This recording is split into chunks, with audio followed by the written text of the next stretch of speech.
It should have been called Shatter. It should have been called Shatter.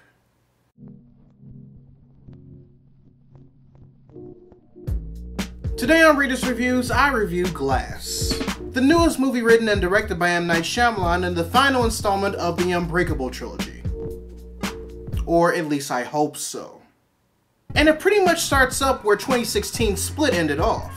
Not only do we find out that Unbreakable and Split are in the same universe, we find out that David Dunn is actually hunting the Horde.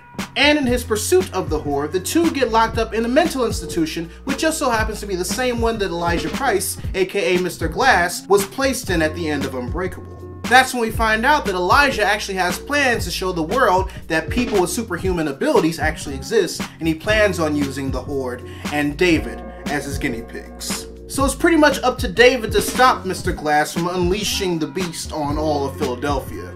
And readers, I must tell you, I have never been so decisive on a movie since I've seen this motherfucker. No, seriously, I spent like a good 20 to 25 minutes after watching this movie deciding if I actually liked it or not.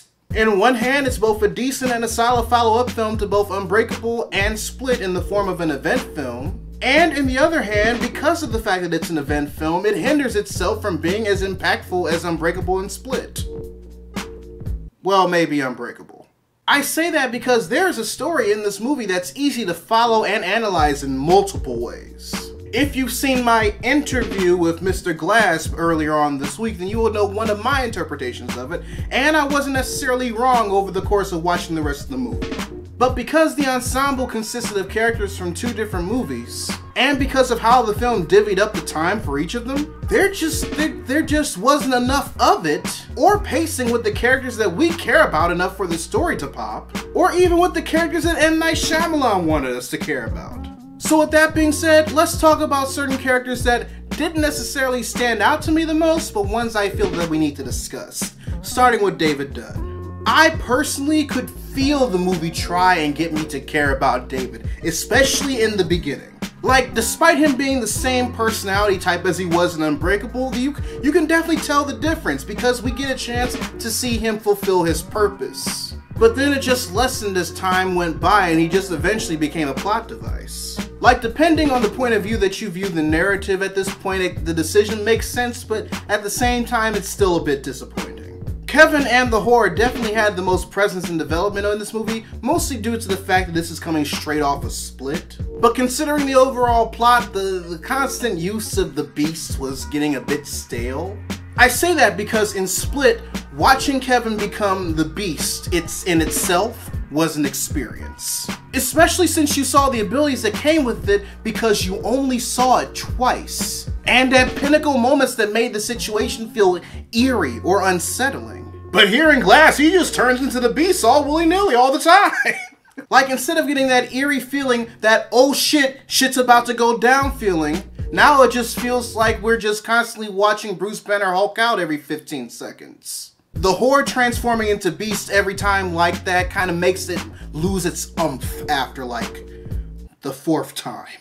Mr. Glass's usage over the course of this movie was smart, and I definitely appreciate how they did it. But I have to warn, if you were thinking that this is his movie just because it's named after Mr. Glass, it's not.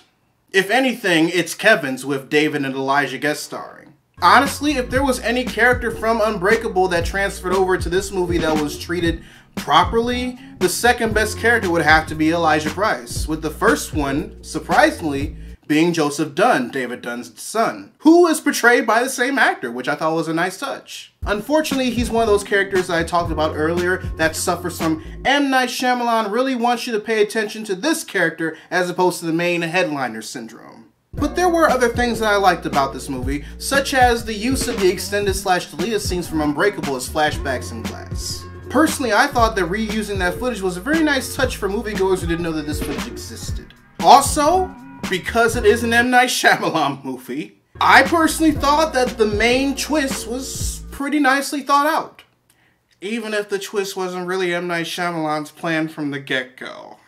The way he utilized the twist actually makes the film properly work as a final installment of a trilogy. Mostly because he follows the trilogy rule in this regard, and he takes one of the main plot points from Unbreakable and applies it to the narrative of Glass. Also, I thought that the use of cinematography and colors were very nice in certain scenes, especially during David's first fight with the Beast and the overall three-way interview that they had in the asylum.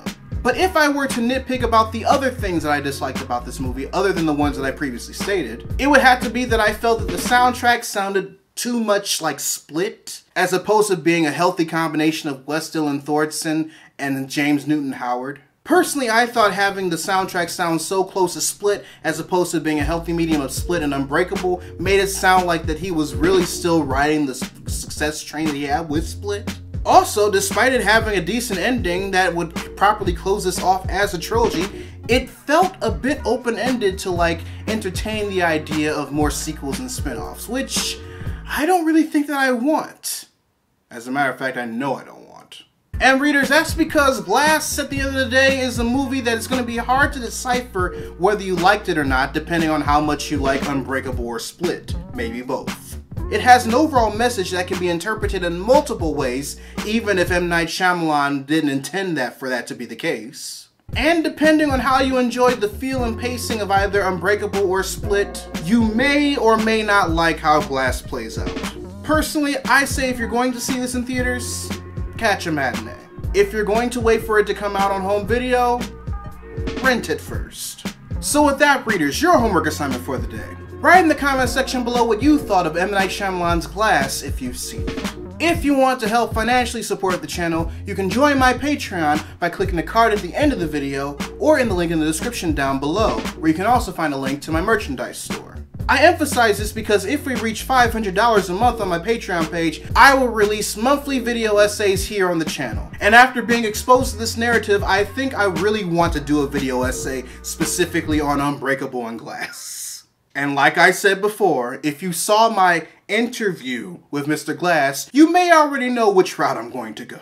But if you prefer to give one-time donations, the links to my PayPal and my Ko-fi page will be available in the description box as well. Also, make sure you subscribe to the channel and turn on notifications, because I post new videos every Monday, Wednesday, and every other Friday. But until then, this is Readus 101. Class dismissed.